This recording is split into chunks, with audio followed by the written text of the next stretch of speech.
नमस्कार साथियों, KP college के ऑनलाइन क्लास में आप सभी का स्वागत है। आज हम बीए प्रथम सेमेस्टर के अंतर्गत जो हिंदी साहित्य का पहला पेपर है, हिंदी साहित्य का संक्षिप्त इतिहास। तो हिंदी साहित्य का जो इतिहास है, हिंदी साहित्य के इतिहास को लिखने का सबसे पहले जो प्रयास है वह फ्रांस के विद्वान गार्सा द तौसी करते हैं। हिंदी साहित्य का जो इतिहास है वे फ्रांस के जो विद्वान हैं गार्सा द तौसी, वे सबसे पहले हिंदी साहित्य का इतिहास लिखने का प्रयास करते हैं। तो हिंदी साहित्य का जो इतिहास है, हिंदी साहित्य का इतिहास,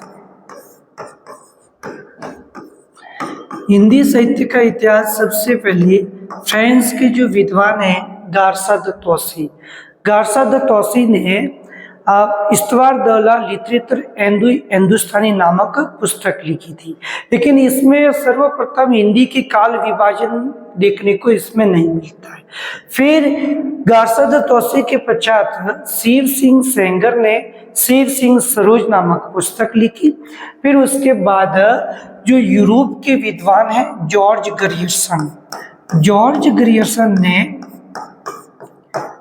ग्रियर्सन ने the modern vernacular literature of Hindustan नामक ग्रंथ लिखा, जो सच्चे अर्थों में हिंदी साहित्य का पहला इतिहास ग्रंथ कहलाता है। इसमें कवियों का जो काल विभाजन भी देखने को मिलता है। फिर उसके बाद हिंदी साहित्य का जो इतिहास है, हिंदी साहित्य का इतिहास आचार्य रामचंद्र शुक्ल जी के द्वारा हिंदी साहित्य का इतिहास सन 1929 ईस्वी में लिखा जाता है। तो हिंदी साहित्य के इतिहास में इन्होंने हिंदी साहित्य का जो काल विभाजन किया है, हिंदी साहित्य को 4 भागों में बांटा है। जो पहला है आदिकाल। हिंदी साहित्य के इतिहास को आचार्य रामचंद्र शुक्ल ने 4 भागों में बांटा है, आदिकाल। अब प्रत्येक काल का दोहरा नामकरण दिया है, यानी शुक्ल जी ने हिंदी साहित्य के इतिहास को दोहरा नामकरण दिया है। आदिकाल का इन्होंने जो नाम रखा है वह वीर गाथा काल, आदिकाल को इन्होंने वीर गाथा काल भी कहा है। वीर गाथा काल आदिकाल का जो समय आचार्य रामचंद्र शुक्ल जी ने बताया है वह 1050 से 1375 विक्रम संवत। तो आदिकाल 1050 से 1350 आदिकाल का दूसरा जो नाम दोहरा नामकरण दिया है आचार्य रामचंद्र शुक्ल जी ने, इन्होंने आदिकाल को वीर गाथा काल कहा है, क्योंकि आदिकाल का जो प्रधान रस था वह वीर रस था। फिर आदिकाल के बाद दूसरा जो नाम है, आदिकाल के बाद भक्ति काल। आदिकाल को इन्होंने पूर्व मध्य काल कहा है। आदिकाल को भक्ति काल का है, आदिकाल को आचार्य रामचंद्र शुक्ल जी ने वीर गाथा काल का है और पूर्व मध्य काल को शुक्ल जी ने भक्ति काल का है। पूर्व मध्यकाल का दूसरा नाम इन्होंने भक्ति काल का है और भक्ति काल का जो समय है वह 1375 से 1700 तक समय बताया है। फिर पूर्व मध्यकाल के बाद में तीसरा जो हिंदी साहित्य का जो काल है वह है उत्तर मध्य काल, और उत्तर मध्य काल का जो दूसरा इन्होंने नाम दिया है वह है रीति काल। और रीति काल का जो समय है वह सन 1700 से 1900 तक। फिर रीति काल के बाद अंतिम जो चौथा काल है जिसका नाम है गद्य काल, और गद्य काल का दूसरा नाम इन्होंने दिया है आधुनिक काल।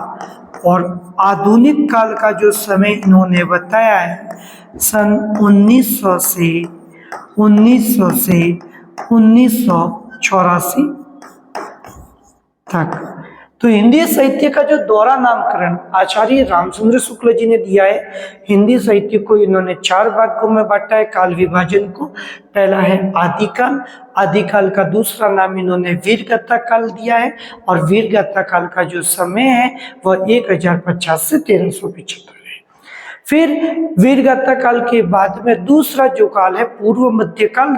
पूर्व मध्यकाल का जो दूसरा नामकरण है वह है भक्ति काल, और पूर्व मध्यकाल का दूसरा नाम भक्ति काल। भक्ति काल का समय 1375 से 1700।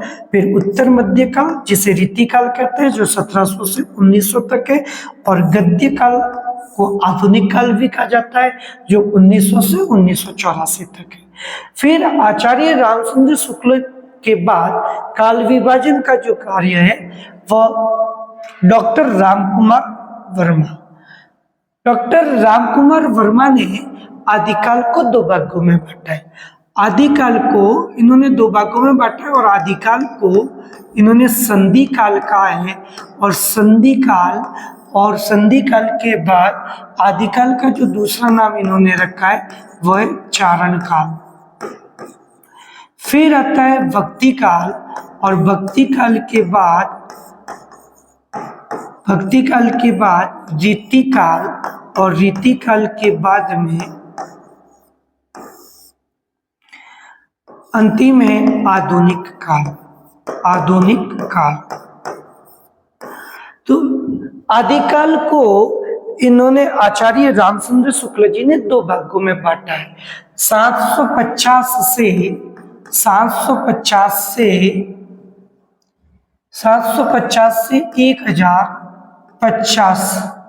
तक। 750 से आदिकाल का जो इन्होंने नामकरण किया है डॉक्टर रामकुमार वर्मा ने, यानी 750 से 1000 है, 1050 नहीं है सॉरी, तो 750 से 1000। फिर चारण काल का समय बताया है 1000 से 1375, 1000 से 1375, और 1375 से 1700 भक्ति काल का समय बताया है, और फिर 1700 से 1900 तक का जो समय है वह रीतिकाल का है, और 1900 से अब तक का जो समय बताया वह आधुनिक काल का है। 1900 से जो अब तक का जो समय है वह आधुनिक काल का है। तो रामकुमार वर्मा के अनुसार जो हिंदी साहित्य का काल विभाजन किया है वह आदिकाल को इन्होंने संधि काल और चारण काल का है। फिर संधि काल का समय 750 से 1000, और चारण काल का समय 1000 से 1375।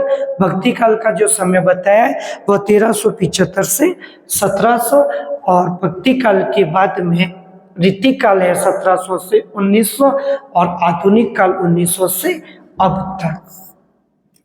तो आचार्य रामचंद्र शुक्ल ने हिंदी साहित्य के काल विभाजन का दोहरा नामकरण दिया है। फिर इन आदिकाल का जो नामकरण है, आदिकाल को प्रत्येक विद्वानों ने अलग अलग नामकरण दिया है। जैसे आचार्य रामचंद्र शुक्ल जी ने आदिकाल को इन्होंने भक्ति काल कहा है, आदिकाल को इन्होंने वीरगाथा काल कहा है। तो आदिकाल का जो काल विभाजन है, नामकरण आदिकाल का जो नामकरण है, नामकरण में जैसे आदिकाल को आचार्य रामचंद्र शुक्ल जी ने क्या कहा है, तो वीरगाथा काल का। वीरगाथा काल किसने कहा, तो शुक्ल जी ने, आचार्य रामचंद्र शुक्ल ने आदिकाल को वीरगाथा काल कहा है। वीरगाथा काल किसने कहा, तो आचार्य रामचंद्र शुक्ल ने। फिर आदिकाल को सिद्ध सामंत काल किसने कहा है, आदिकाल को सिद्ध सामंत काल किसने कहा है, तो आदिकाल को जो सिद्ध सामंत काल है वह कहा है राहुल संकृत्यान ने। राहुल सांकृत्यायन ने आदिकाल को क्या कहा है? सिद्ध सामंत काल का है। आदिकाल को जो बीज वपन काल है, आदिकाल को बीज वपन काल, आदिकाल को बीज वपन काल कहने वाले विद्वान थे महावीर प्रसाद द्विवेदी। महावीर प्रसाद द्विवेदी ने आदिकाल को क्या कहा है? तो इन्होंने आदिकाल को बीज वपन काल कहा है। आदिकाल को चारण काल किसने कहा है? तो आदिकाल को जो चारण काल कहने वाले विद्वान थे वह यूरोप के जॉर्ज ग्रियर्सन ने आदिकाल को जॉर्ज ग्रियर्सन ने आदिकाल को चारण काल कहा है। आदिकाल को संधि व सारण काल किसने कहा? आदिकाल को संधि व चारण काल, आदिकाल को संधि व चारण काल कहने वाले थे राम कुमार वर्मा। राम कुमार वर्मा ने आदिकाल को संधि व चारण काल कहा है। आदिकाल को आरंभिक काल, आदिकाल को आरंभिक काल, आदिकाल को जो आरंभिक काल है वह मिस्र बंधुओं के द्वारा कहा गया है।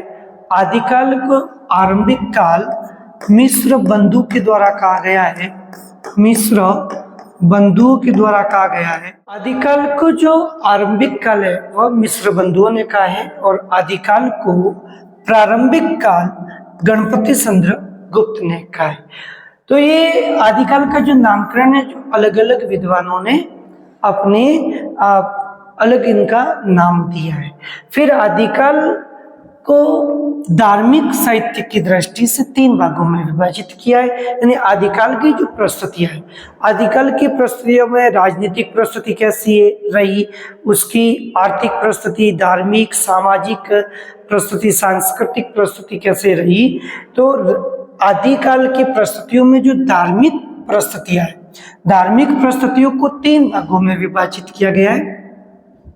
आदिकाल की जो धार्मिक साहित्य है, धार्मिक साहित्य को 3 भागों में विभाजित किया है। यानी धार्मिक साहित्य में आदिकाल के अंतर्गत सबसे पहले जो है वह सिद्ध साहित्य आता है। धार्मिक दृष्टि से आदिकाल बौद्ध धर्म, जैन धर्म, अलग अलग धर्मों में विभाजित था। तो यहाँ पे आदिकाल में जो सिद्ध साहित्य आता है, सिद्ध साहित्य के पश्चात आदिकाल में सिद्ध साहित्य के बाद नाथ साहित्य और नाथ साहित्य के पश्चात जैन साहित्य, जैन साहित्य। तो धार्मिक दृष्टि से, धार्मिक साहित्य की दृष्टि से आदिकाल को 3 भागों में विभाजित किया जाता है। सिद्ध साहित्य, नाथ साहित्य, जैन साहित्य।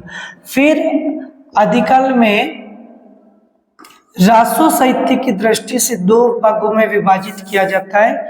रासो साहित्य को भी 2 भागों में, रासो साहित्य 2 भागों में विभाजित किया जाता है।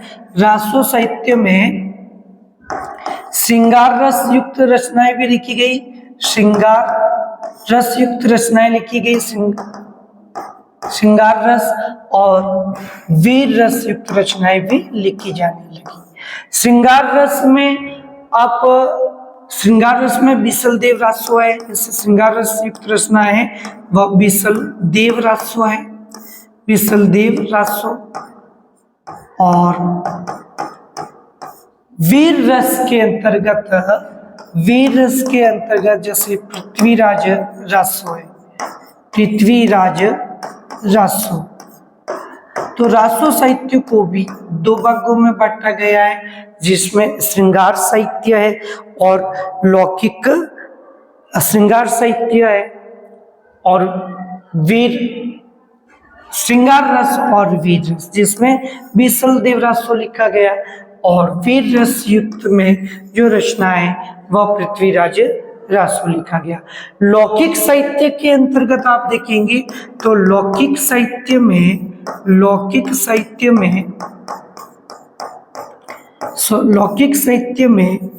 अमीर खुसरो है। साहित्य का संबंध बौद्ध धर्म की वज्रयान शाखा से था। सिद्धों की संख्या 84 बताई जाती है और प्रत्येक नाम के अंत में पा आता है। सिद्धों में सबसे ऊंचा स्थान लुईपा का था। तो सिद्धों की संख्या 84 है। नाम के अंत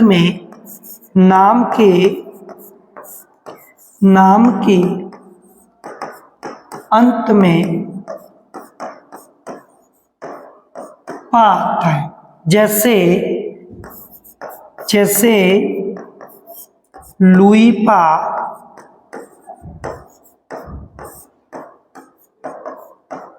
सरप्पा आदि। तो नाम के अंत में क्या आता है? पा आता है। सिद्धों की जो भाषा है वह संधा भाषा कहलाती है। संधा भाषा एक अंत संज्ञात्मक अनुभूतियों के प्रतीकों की भाषा है जिसका अर्थ खुलने पर समझ में आती है। इसे संधा भाषा, जो सिद्धों की भाषा संधा है, इनका अनुसरण कौन करते हैं? नाथ करते हैं। और नातों से इन्हीं संधा भाषा का जो प्रयोग है वह कबीर में जाती है। नातों से किस में आती है? कबीर में आती है। और कबीर की जो उलट भाषा है, कबीर की उलट भाषियों में क्या है? संधा भाषा है जिसका अर्थ खुलने पर समझ में आती है। फिर नाथ साहित्य, नाथों की संख्या कितनी है? 9 बताई गई है। और जैन साहित्य को 2 भागों में विभाजित किया गया है। जैन साहित्य को कितने भागों में विभाजित किया गया है? 2 भागों में। फिर रासो साहित्य के हिसाब से रासो साहित्य में साहित्यिक रचना 2 भागों में विभाजित हुई है। एक तो श्रृंगार रस युक्त रचनाएं लिखी गई और दूसरी है वीर रस युक्त रचनाएं लिखी गई। अब इसी वीर रस की प्रधानता को देखते हुए आचार्य रामचंद्र शुक्ल जी है जो आदिकाल का जो दोहरा नामकरण देते वीर गाथा काल, वह इसी वीर रस की आधार पर देते और 12 रचनाओं को ध्यान में रखते हुए। फिर श्रृंगार रस में विशलदेव रासो श्रृंगार रस युक्त रचना है। ठीक है। वीर रस युक्त रचना पृथ्वीराज रासो है। फिर इस आदिकाल में लौकिक साहित्य भी लिखा गया और लौकिक साहित्य में है, जो लौकिक साहित्य में अमीर खुसरो के पद है, विद्यापति के पद है, डोलामारू की दुआ है, सभी किसमें आते? लौकिक साहित्य में आते। तो इस तरह से धार्मिक दृष्टि से और रासो साहित्य की दृष्टि से, लौकिक साहित्य की दृष्टि से आदिकाल को अलग अलग भागों में विभाजित किया गया है। इससे आगे नेक्स्ट अगली क्लास में पढ़ते हैं। धन्यवाद।